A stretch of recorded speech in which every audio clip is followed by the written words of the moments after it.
Soyons connectés avec l'excellente musique congolaise. Suivons des moments de joie et d'amour avec les fêtes de mariage et d'anniversaire. Nourrissons notre foi en Dieu avec les services de prière et de culte. Suivons l'histoire du Congo et les documentaires des Congolais. Soyons connectés sur les actualités des filles et des fils du pays partout dans le monde. Découvrons des émissions de qualité, partageons notre savoir. Nous sommes à votre disposition pour vos émissions directes de notre studio, dans vos studios, dans vos églises ou même dans vos maisons. Appelez-nous, contactez-nous sur WhatsApp. Boss Province TV, tout le monde en parle.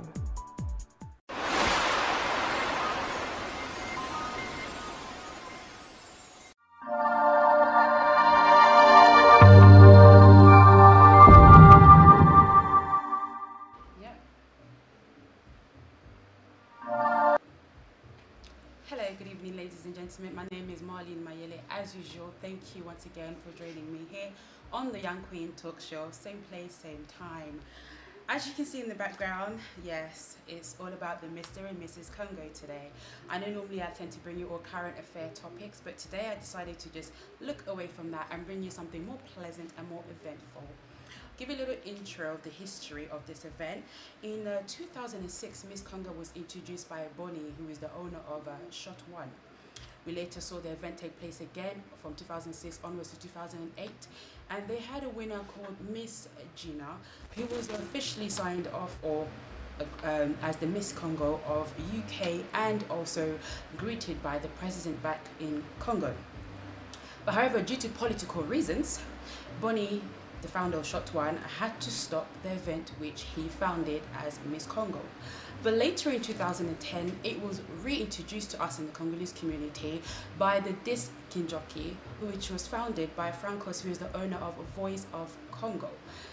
But this year we have seen a change.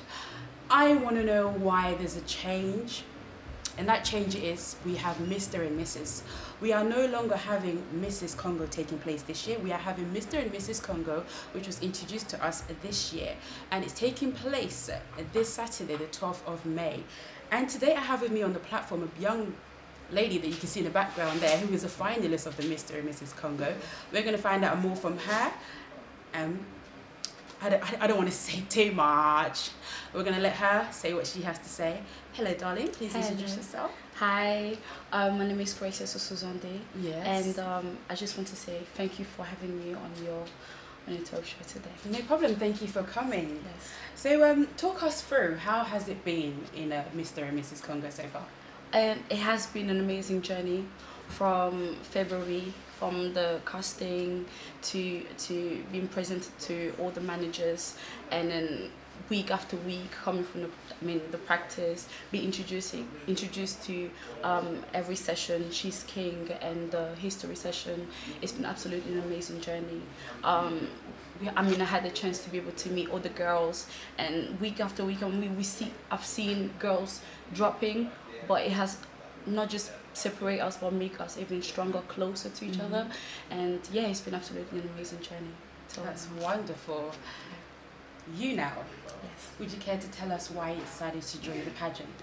So this all started last year, when I attended Miss Congo 2017, as Celine won the crown last year.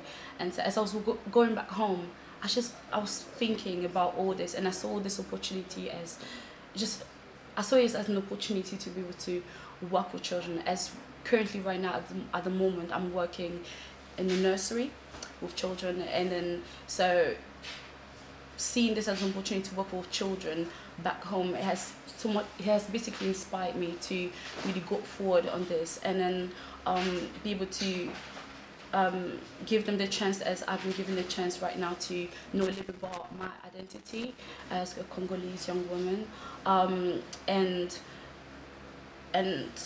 I fall back in this event that happened a couple of years ago in 1997, where the Laurent Désiré Kabila came in the country to to basically tell all the Rwandese people to leave.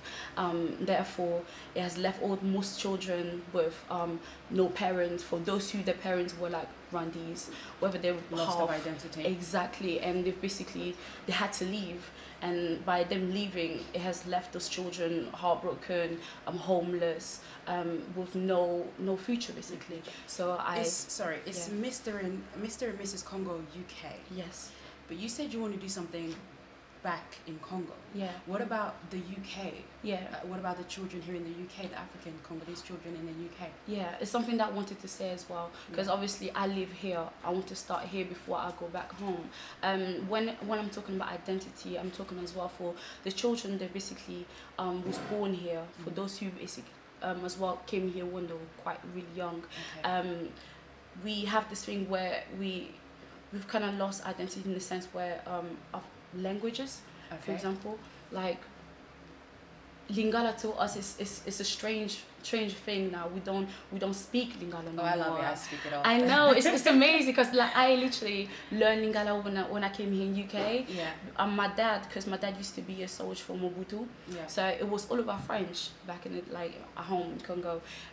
If you try to speak Lingala, I said no. If you don't speak French, you can't process uneducated. Exactly. Yeah. So but when I came here, as my sister-in-law was the one who kind of like pressed, come on Grace, you need to speak Lingala.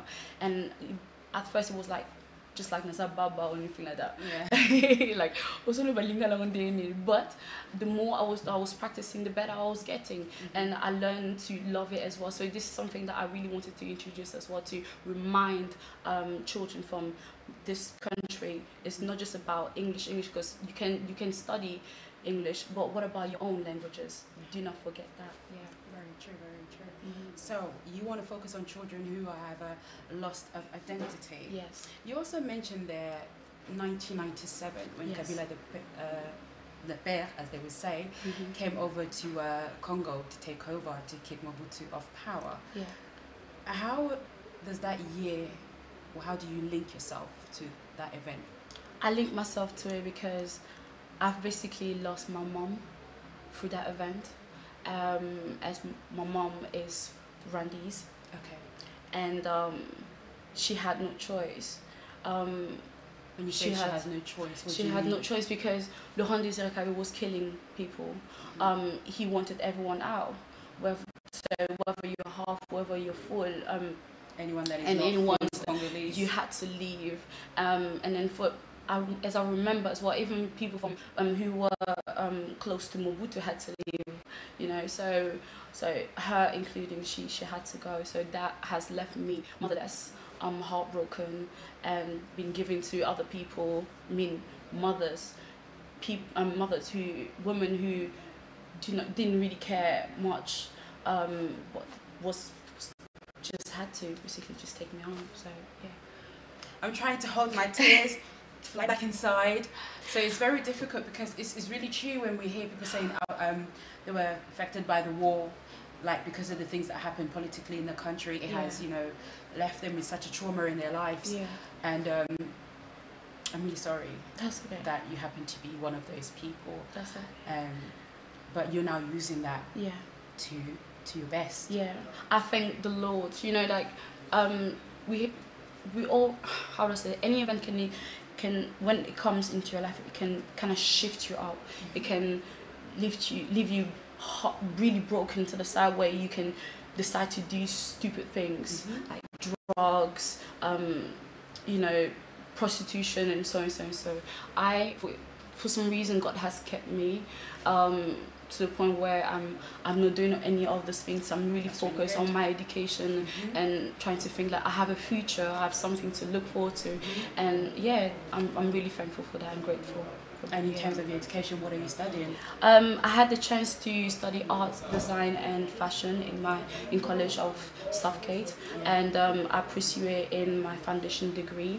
As soon as I finished, I went to university and did fashion and design at London College of Fashion.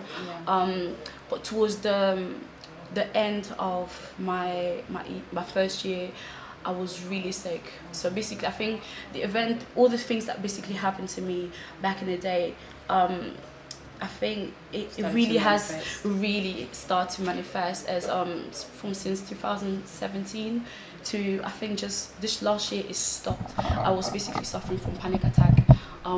It was affecting me badly, where it would take me from to the street, underground, at school. Like even Chase Farm knows me. Like you type Gracia, they knows my name. That's how bad it was. College used to call my brother all the time, like, you need to come pick up your sister, you need to drop. So it was something that used to restrict me from people, because someone probably will pass by and say, oh, she's a beautiful girl. But then as soon as they find out what's going on with me, they'll kind of just go back, like, hey, I don't want to be dealing with that. So it was really difficult to be able to fit in sometimes. But how old were you when you experienced the whole seeing what Kabila was doing to the people in the country and having to lose your mum? I was 5 years old, around that time. 5 years old. Yeah, but even before that, because between my mom and my dad, there was some issue going on already. So my dad kind of already took me from her when I was like 1 year old. So I literally do not know her. But from the age of 5, yeah, you lost your mother completely because of the political wars in Congo. Yeah. And ever since then, you said growing up was difficult. It was difficult. Up until 2017, you finally came to terms with what it is that you were experiencing. Mm-hmm. But it has never been easy, because you know, when you, especially here in UK, you know, when you just go out sometimes, like, or maybe just go to events and you see your friends coming up with their mother and father, and then it's like, oh, this is my mom, it's my dad, but you can't say like, where's my mom, you know? And when they tell them like, oh, my mom loves me, and she always kept like, you can't say your mom loves you, your mom can't, where's your mom? So that pillar, you know, when they say like, look at mama now, so I never had to experience that. So it's worry not, you'll be a mother one day, you will experience it, because you've got so much love to give, and you will give that love to your son, to your daughter, when the day arrives. Thank you so much. I want to take a look at the video, the promo video for the Mr. and Mrs. Congo, and check out some beauty. So if I could please have the video of Mr. and Mrs. Congo.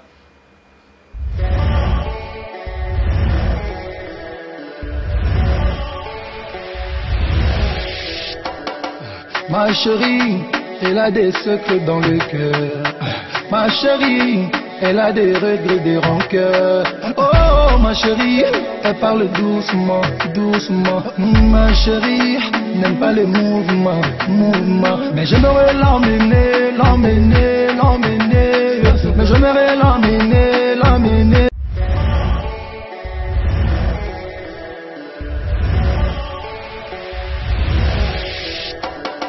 Ma chérie, elle a des secrets dans le cœur. Ma chérie, elle a des regrets, des rancœurs. Oh, ma chérie, elle parle doucement, doucement. Ma chérie, n'aime pas les mouvements, mais j'aimerais l'emmener, l'emmener, l'emmener. Mais j'aimerais l'emmener, l'emmener. Hello, thank you there. As you saw in the video there, that is a promo video for the Mr. and Mrs. Congo, which is taking place this Saturday in the Stratford Town Hall, if I am correct. Please get your tickets, be there or be square, come and join us. I shall be there. Everyone in this studio will be there supporting the Mr. and Mrs. Congo. But as you were saying before I went to show you that video, we were discussing her previous events and the decisions that she took to take part in this competition. But I want to know, if you were to be crowned, what would we expect to see from you? What you'll be able to expect from me is to take part on events that's coming up soon. I've lined up a few things this July and this June and July, and everything will be set after the 12th of May, basically. Okay. Yeah. In terms of working with the children, yes. What do you expect to give to, or what do we expect to see from you giving to the children here in the UK? I basically just want to be a voice for those, like I said, who've lost that self-identity. Want to be able to stand up for them and be like I said, just be a voice to them ones. And yeah, that's Would you say that in some way you also lost your identity because you were not able to reveal your full identity to the public? Yeah, I do agree with that, and I just feel like because of this Miss Congo UK 2018, yes, I have lost my identity, but through the sessions we've been doing since February till now, this has enabled me to have a glimpse back of what I didn't know, like and be able to find myself back again. And I feel like as an individual who lost that and trying to regain it by me helping others and be able to be a voice for them, I'll be able to help myself as well. And so that's the reason why I really want to get into this and be able to stand up for those who've lost their stuff and lost their self. Yeah. Thank you very much. We have also been joined by Francos, who is the management team for the Mr. and Mrs. Congo. Hello. How are you? I'm good. Could you I'm good. Introduce yourself to the viewers, please. I am Francos François Chimpouki, founder of Miss Congo UK. Having said Miss Congo UK, I did my Miss Congo and Mr. Congo. Yeah, I'm a bit confused, and I want to get that clarified today, because I'm aware that this all started off in 2006 by Bonnie Shot One. Then he stopped around 2009 because of all the political issues. You reintroduced Miss Congo to us, but this year we are now seeing Mr. and Mrs. Congo. So have you kind of like put Miss Congo in the bin by itself? No. Miss Congo is still Miss Congo. Is why you see we've kept the social media pages separate. So when you say Miss Congo, it's still Miss Congo? Yes, Miss Congo is an establishment, is an entity as Miss Congo UK. It's still there. Miss Congo focuses on women. Okay. And then we have Mr. Congo that focuses on men. Reason why we brought Mr. in, because people were requesting us to have a gender equality in terms of what we do, because we were empowering Congolese women only, we were empowering young Congolese men. In terms of marketing and imaging strategy, it's quite confusing into what you're bringing. I would say it's confusing because it says Mr. and Mrs. But you're doing it in one day. Miss Congo there, and then Mr. Congo, that's what we're doing in one day. Instead of getting the finances, spending money, just like that, doing separately. Why don't we bring it together? But to the eye of like, as an audience, when I see a poster that says Mr. and Mrs. Congo, I'm assuming it's only Mr. and Mrs. They're separated because the queens and the king, they're not going to be doing the same activities when they meet. Okay. The king is going to have his activities, and the queen is going to have her activities. Okay. So the different things, but working on Congolese men and Congolese women. So you're not going to have two different, like, say for example, Mrs. Congo's event is in, I don't know, June, and Mr. Congo in July, because some people do things like that. It might lead to that at the moment, because we don't have the resources yet to start doing 2 events a year. That's what we're doing now. But it might lead to that once the Mr. Congo itself gets the credibility that it needs to get. So once it gets that credibility and young Congolese men are more comfortable applying and being Mr. Congo, then we'll open up. There's no need for us to do a Mr. Congo when you only have 4 contestants, for example.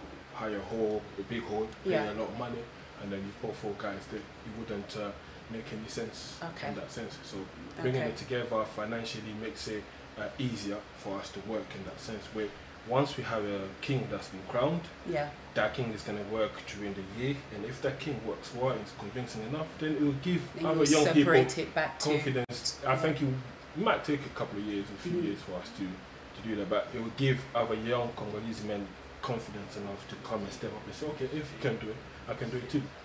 When we started Miss Congo, we had the same issues where a lot of young women wanted to apply, but they weren't applying because of the previous. I'm not dissing people that did it before us or whatever, but the reputation that the previous organizers had wasn't really a good reputation, and we had difficulties in terms of recruiting young women. Each time a young lady will come, and then the following week when you ask them to come again, they don't want to turn up again, and you find the parents are telling them that this type of stuff is for promiscuous women. So we had to really work on rebranding everything and giving confidence to parents, telling them, listen, we're here, we're empowering this young ladies, we're teaching them about Congolese history, teaching them about Congolese culture. And then after a few years of doing that, that's when we start getting a lot more young women applying, and parents being more confident, being more comfortable with those young women working with us, because they didn't really trust the actual pageantry before. But that's in terms of the Congolese community. In terms of the Congolese community, because the Congolese community, they tend to think that pageantry in general is for promiscuous people. But we were able to change that image with the activities that we do, the things that we put online to show them, listen, it's not that we're here working with these young people. You can see them as they come in and how they develop, and the people they become once they work with us. We change their personality, we teach them about their identity, the culture, we get them to believe in themselves, to become different people than they were before. So we do a self-improvement type of work on those young women. And people were seeing it, because what we did was to put content out there to show people, listen, this is how they came in, look at them now. And people could actually see the difference between different contestants, and they were like, wow, like, yeah, you guys are doing actual work. So we've proven ourselves in that sense, and since then a lot more parents are more comfortable. We get parents start phoning us, wanting the daughters to come in. We get at the final, we get grandmas, young children, even pastors that never used to attend this type of show. They now attend the show. So for us, it was a long battle, but it was an improvement, because I believe in our community sometimes you have to teach people things, but it takes time. If it has to take 5, 6 years, you have to have the passion to do that. And we've been able to wait long enough, and I think it was 2015, that's when I actually saw that, yes, the message was getting through. Because after that final, there was a grandma, like an old lady, who went on stage, and she kneeled herself down, she was hugging one of her, I think it was the second runners-up, she was hugging her and she was crying. And for me, it was, wow, a powerful image. She was really touched by the... Are we able to transcend this sort of emotion to people? Yeah. That for me was a powerful message, and I was like, okay, yes, now they're getting what we're doing. So it's been a long battle, and I think with the Mr. It's going to even take a lot more work than we actually thought was going to take. Okay. Because Congolese boys, Congolese guys, they have in the UK, they're one of a kind. They have a different way of seeing things. One of a kind. But it's sad because in the last week, there's been guys calling us wanting to apply now. We were like, hey, we're a week away from the event. It's too late, you can't come in. We had the poster, we had all these things before. Yeah. You didn't want to do it, but that kind of shows you the process. People, they want to see something first before they believe in it. Yeah. So when they saw the actual flyer, they saw the professional photos, they were like, hey, this thing's actually happening. 3 pictures, yeah. That's it. So hopefully next year, I believe next year we can have a greater number, and I believe next year is going to even be a better year. So slowly, we're not rushing. Like I said, we're self-funded. Yeah, we're just working for it. So in other words, to sum up what you said, Mrs. Congo is still in existence. This year you just want to do the first edition of Mr. and Mrs. to see the outcome, and then you will know exactly how to go about it from 2019. As everything we did, if you see when we started Miss Congo, it was Miss Congo and Congo Independence. But as we went in the same night, I remember, yes. We went along, separated. It was very difficult when we separated Congo Independence and Miss Congo, because we didn't really know which audience was for which event. And when I mean financially, we suffered a lot, because it was very hard to adjust and know, okay, this is the exact audience for Miss Congo, this is the exact audience. So it was difficult, and that lesson alone told me a lot of things that I'm applying now to what we're trying to do with Mr. and Miss Congo. Because you don't want to rush when you don't want to go and say, okay, I'm going to do this and do that, and then boom, comes in your face, and you're not able to actually carry on the actual events next year because it hits you financially. So it's difficult, but we try. Well, I must say you're doing well, especially in regards to educating the ladies, the young ladies, or the gents that you're now educating, because many of them, or many of us, do not know our histories and our paths, especially when it comes to like traditional histories or political histories. And I must say I'm one of the people who was able to take part in learning so much from 2012. That was way back. Yeah, so you're doing really well. Have the human resources, but we were still able to teach. You were able to teach with Save the Congo, rather. Okay, we really want to know, and I'm sure the audience really want to know, it's what do we expect to see on the 12th of May? To be honest, this year I've been detached from the actual groundwork that's been happening because I had my hands on for the last few years, and as the pageant's evolving, I want to give more people responsibility in terms of making the actual show, management making the actual pageant management. I'm trying to give people more responsibility. So one day, if I'm not doing it anymore, because it's a community thing, it's not my thing like people. So one thing that's from course now, I see it as a community thing, and one day I'll be able to step down and say someone else take over and run this. I'm there usually for the finance. So this year I tried to distance myself a bit to let the wonderful group of women that we had running it, because it was just women running apart from Vava and JJ. I think the rest of the people that were running everything else were just women that came, they gave the time, and they were doing it because they're passionate about Congo and they love what they're doing. So in terms of expecting most people tend to come just to see the ladies, as we can see one right here today. I think it's gonna be quite a lot. Yeah. Like these young women, they've been through 3 months of training.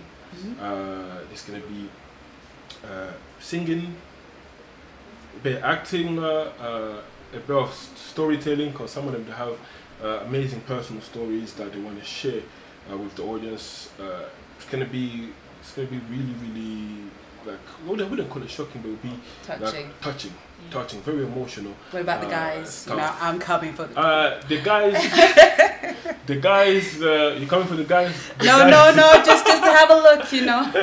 The guys is gonna be singing as well. Yeah. There's gonna be singing. There's gonna be I think one is doing singing. There's one who's doing the poetry. Another one wanted to do talent with drums, but I was like, well, we can get the drum to do that, but I don't think that's going to be happening.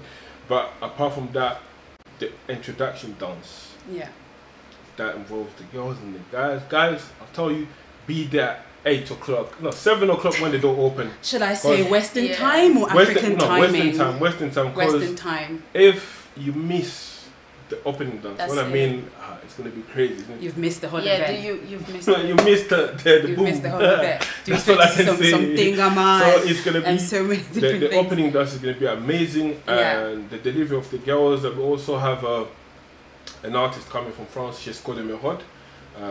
He's coming from France to perform. We're going to be having a few other artists as well, and there'll be a surprise where we'll have a national anthem sung, I think in Lingala. It's a surprise. The Congolese national anthem. But amazing young lady. That's gonna be at the opening of the show. So if you know that at the opening of the show, then you get to miss that part of the show. It's gonna be an amazing. We're trying to put together an amazing show. It's been difficult working with the guys because some of the guys live outside London, so it's been difficult bringing them down and trying to work. And that alone, that situation has given us an idea to start doing maybe pack training, where we can, for contestants that are not based in London and can come every week, start sending them online training and things for them to do. To catch up on. Yes, so we have, because even with the Miss Congo, we have usually young women from Manchester, Birmingham, Liverpool, people like that apply. But because they're not able to come in weekly, it makes it hard for them. So we're trying to find a way where we can literally get them involved in order for them to be ready for the final. So on the night, it's going to be an amazing show. Yeah. Be an amazing show. Beauty, knowledge, power, talent, and culture. Congo, exactly. It's all about Congo. I have a question that has been on many people's mind. Okay. There's a gentleman who is taking part in the Mister, whose face is already known within your team and your work people. Yeah. How is that working with him now, deciding, because he's normally he takes part every year. He's normally part of the team. Yeah. I know you're talking about Daisy. Yeah, and now he's one of the contestants. Yes, he wanted to be one of the contestants, and he's going to be judged based on what he's going to do as a contestant. There's no favoritism. Because if there was, I think we wouldn't be having some of the winners that we've had in previous years. Because I've had past contestants that knew me from the mother or the auntie, but I've never given them that. But they never had a close relation. No, we don't do that, because I believe, like I always believe, when it comes to people. For example, when you were talking about identity, I always say people should be judged on the content of the character. Okay. Not based on where they come from or what they do, but on the content of the character. Okay. It's not because you're talking nani, told nani, kamada nani. You can be a friend of mine, but if your content, your character doesn't represent what we want as a Mr. Congo, then it's not happening. Okay. It's not happening. We have to be people of conviction, we have to be people of principle, we have to believe in what we do. We can't be saying one message and conducting ourselves in a different way. No way. Of course. Thank you very much. Is that convincing enough? It's probably for the viewers. For myself, I'll wait off scene to get more details. Another thing now I want to know is terms and conditions, prices, and I really want to know about the food that's going to be involved there on the day. When you're speaking about her, because I wanted to speak about her. You wanted to speak more about her. She gave us an insight about identity. Yeah. Do you want to retouch on that for your manager? Because I think it's important for Congolese people to understand, because we've discussed that with her during the rehearsal, and she was really frightened. She was really scared to come out with that other side of her identity, and I think we had to convince her that Miss Congo is the right platform for her to really come out and speak about it. Face a fear, because if she doesn't face it now, she wouldn't have another opportunity to face a fear. Yeah, and I think Miss Congo is the right place. She has the right support and all that to do that. And I also think that Congolese people, especially those that are watching us, we need to change the way we see things, because children are a product of parents. Children never asked to belong to those parents. So if, for example, I was born from a Nigerian. from a British parent and a Congolese parent, why don't not get the same stigma that young Congolese man who's born from a Rwanda parent and a Congolese parent? Why don't I get the same stigma? Because Britain can political. That's what I'm saying. It's political because Britain plays a big part in what's happening in Congo politically. Rwanda plays a small role. Britain and France and Germany, they're the biggest player. Many people lacking such education, so they look at it on the political view. They're the biggest player in terms of that sort of side of thing. But not even to go there, like I said, people shoot at people based on the content of the character. We have an issue in our community where, if you're Muluba, for example, because me, I'm in Muluba, and every time I see on that, Baluba this, Baluba that, or sometime, but you abandon the boy, banana boy. Excuse me. You understand? So we have an issue of people judging people based on where they come from, not based on the character, on who they are. If you're a good person to me, if you're a loving person to me, it shouldn't matter where you come from. I'll judge you as a person, I'll judge you for what you do. You know, this young woman here, she didn't ask to have a mother as a Rwandese. No. She didn't ask to have a papa as a Congolese. She didn't ask for the political figures in Rwanda and Congo to have the struggle that they're having. Yeah. Do you understand? Yeah. And that shouldn't push her away from her Congolese community. She loves being Congolese. She enjoys being Congolese. She eats Congolese food. She speaks Lingala. She dances to dance. She enjoys herself being in that environment, being Congolese. But because being the Congolese that we are, should I say, sorry to cut you off, especially here in the UK, most people tend to focus on the political issues. They're not focusing on the things that may happen before or the positivity that's happening during. They look at the political issues of what happened, especially from '97 and the president that we have. If Kagame decide politically to act in such a way, why should it affect my relationship with her? It shouldn't. That's why I say many people lack that education, which is why when she spoke before, I was really touched. Yeah. She explained the event happened when she was 5 years old, but now she's able to speak and say, "This is my identity." It took me a long time because even with all this, sometimes there was this event that even happened in Brussels. I heard a couple of years ago where like Rwandese people were stoned, Namatonge, because they were Rwandese of all these things that were happening. It just came to a point where even when I'm like, someone asked me like, where you from? I don't speak about me being Rwandese. I just afraid to say. You're suppressing your identity. I literally just hide it away. Even before me coming up with this. I asked so many people. It's like even family members will tell you. Yeah, many family members was like, listen, don't even go there. You know, Rwandese. I mean, Congolese hate Rwandese. Don't even come. Don't even try. Like, what are you know afraid that combatant?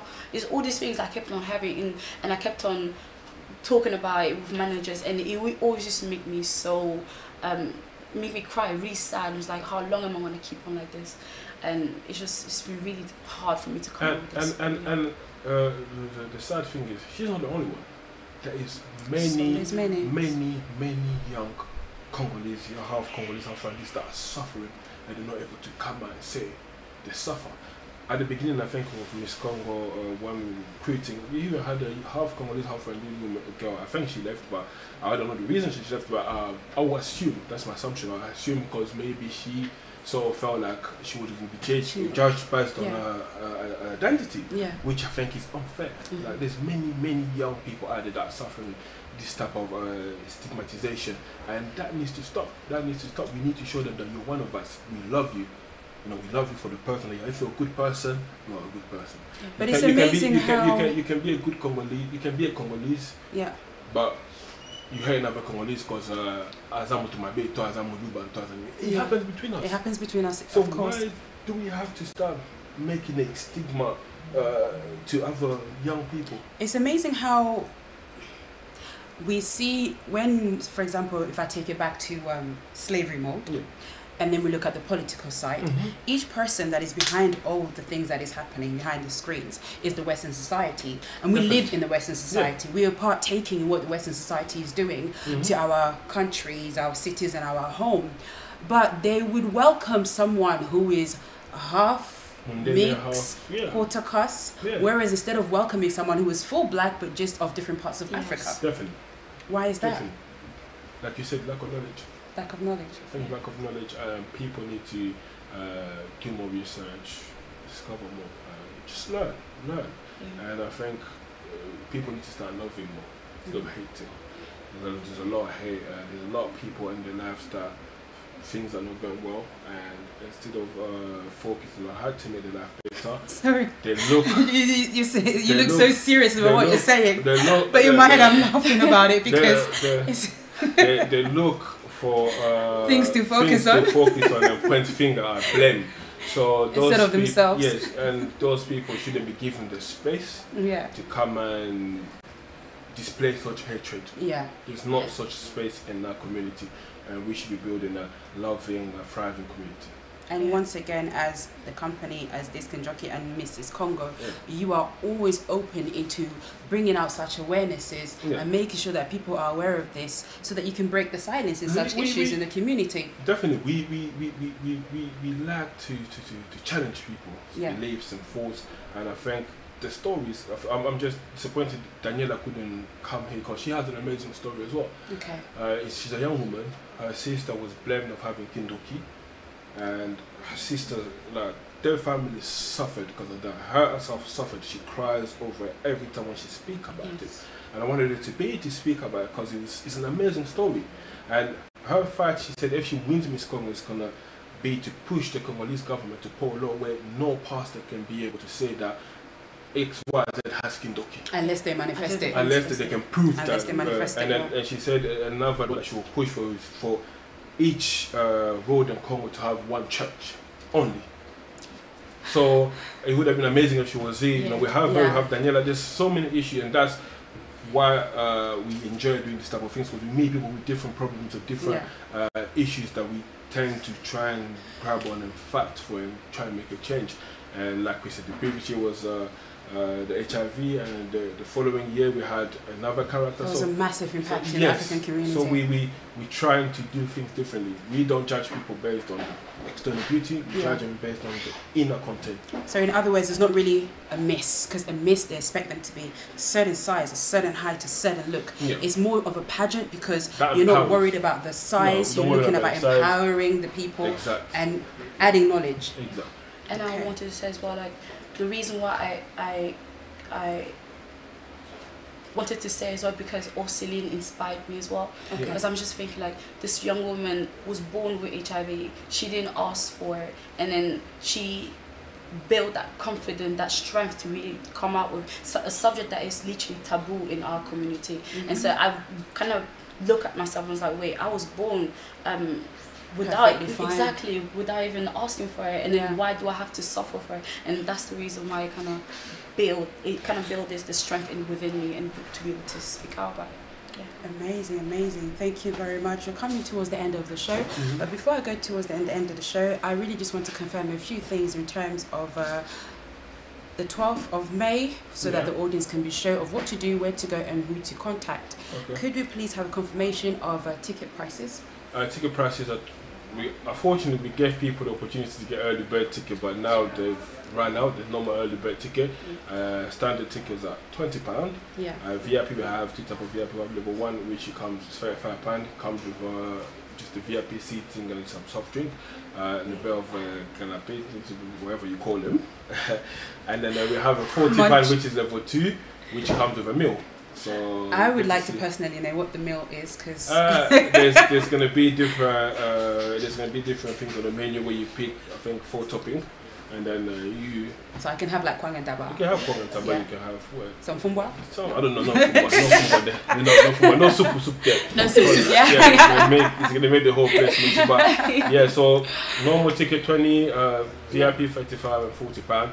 You can find them on Eventbrite at www. Mr. and Miss Congo UK 2018.eventbrite.co.uk, or you can call myself at 07411 842609. Yeah, 07411 8426. 07411 we have the poster. Can we please have the poster, because Francos doesn't know his own number anymore. Can I please have the poster up front for the audience to see more clearly? The event starts at the door opens at 7. So it's important for people to be there before 8 o'clock, because we're not going to wait for anyone like we did last year. 8 o'clock the show starts, because if we decide to wait for people, deposits might be taken from the hall, and we don't want to risk that. So 8 o'clock, you're not there, you're missing out the amazing entrance that's going to happen. And there you go, you have the poster there that you've just seen that showed you all the details. Go on Francos's Facebook. Yes. Go on Miss Congo UK. Go on Miss Congo UK. Facebook and Instagram. Yeah. And like I said, it's got his number on it. So ladies, his number is on the poster. And we will see you guys on the 12th of May. And before I end the show, or as I'm ending the show, I'm going to play that promo video once again for you to see the lovely ladies and the handsome gentlemen that you will see on the 12th of May. But for today, from me, Francos and Gracia in the studio, love ya, see you next week.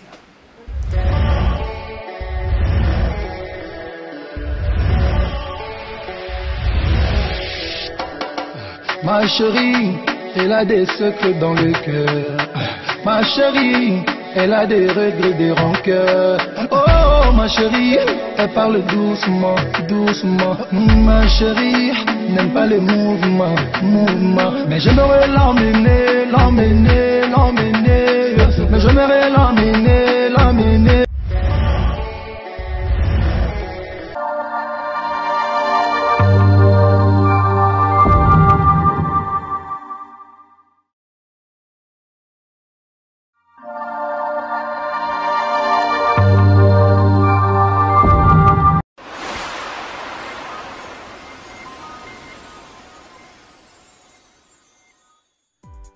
Boss Province TV désormais sur satellite et en RDC.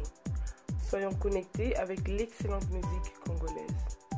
Suivons des moments de joie et d'amour avec les fêtes de mariage et d'anniversaire. Nourrissons notre foi en Dieu avec les